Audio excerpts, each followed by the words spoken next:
Alright guys, what is happening? Welcome back to the channel. I'm reasonably excited to make today's video, and I know I say something similar every single video, but today I'm almost ready to put the wheels back on my Series 2 Escort RS Turbo and put it on the ground for the first time in 12 months. Now I gotta ride or die.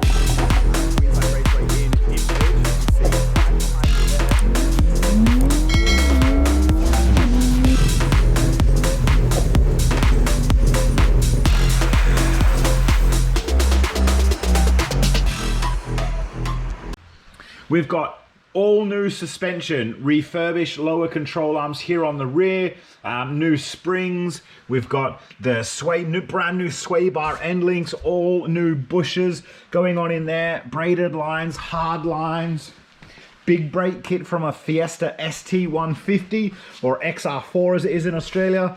Braided lines here, new coilover shock assembly on the front, all new bushings, tie rod ends, refurbished sway bar with new bushings on there, EFI converted engine, alloy radiator, bigger intercooler, relocated the turbo. There is another turbo, it's on the way, it's actually in the post, a bigger turbo, custom pedal box, same on this side as well with the spring. Got to fit the tie rod end on that end though.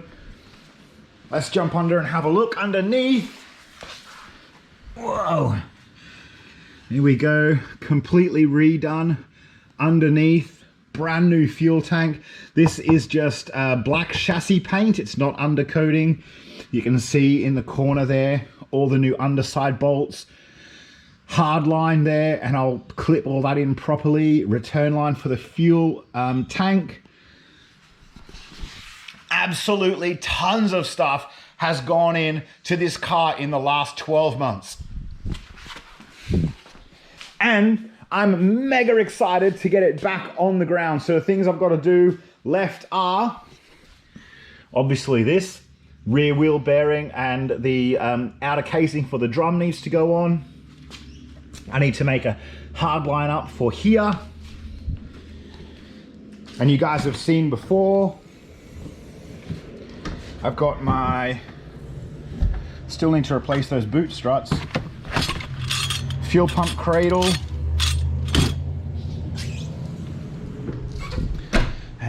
Brand new fuel filter. Got heaps of junk lying around. All new braided line and fittings to make up braided lines.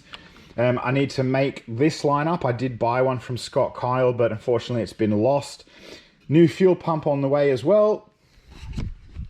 So as you can see, there's still a fair bit left to do, but it's all starting to piece together. 2 hours later. I'm currently bleeding the brakes. My interior is still in heaps of pieces. I'm bleeding the rear brakes first. Yeah,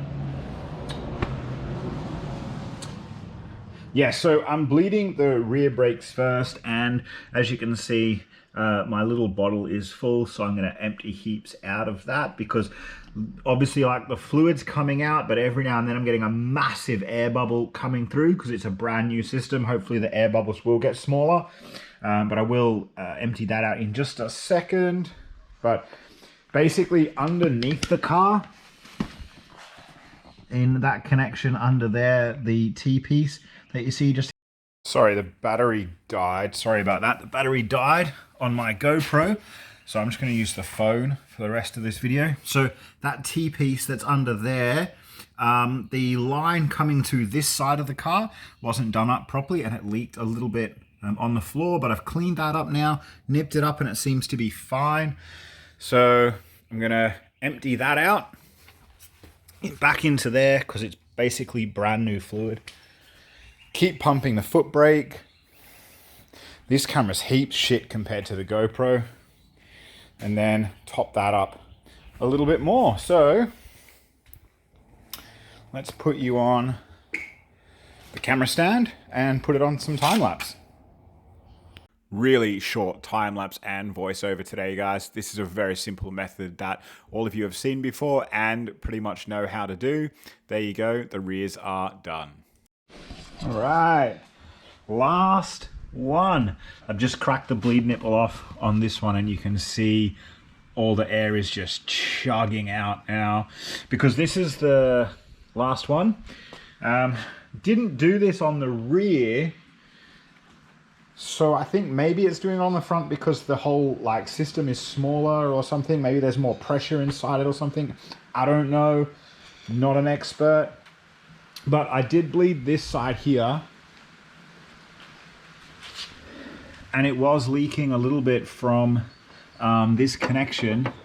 I've tightened it up, and I've tightened it up as far as it can go against this nut here. There is a washer on this side to keep it in, but I might need to remove this washer. If it still leaks from here, I'm going to take it off and then get that washer out. Give me another like 1.5 mil of like tightening, but looking at, it's all dry, nothing there.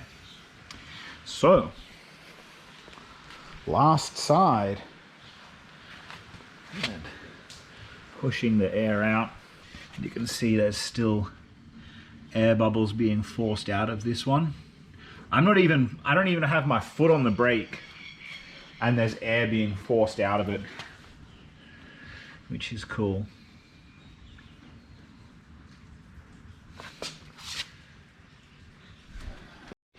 And we are done. We've got brakes. So basically now all that's left to do is clean up.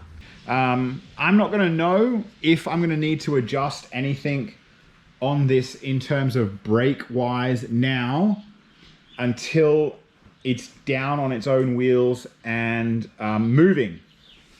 So yeah, that's pretty much it from me today. If you guys watched the video and you saw anything in the video, you've done something similar, that you think there's something that I could have done better, or there's something that I still need to do that I am missing out because I'm mega new to what I've just done, let me know, write it in the comment section below.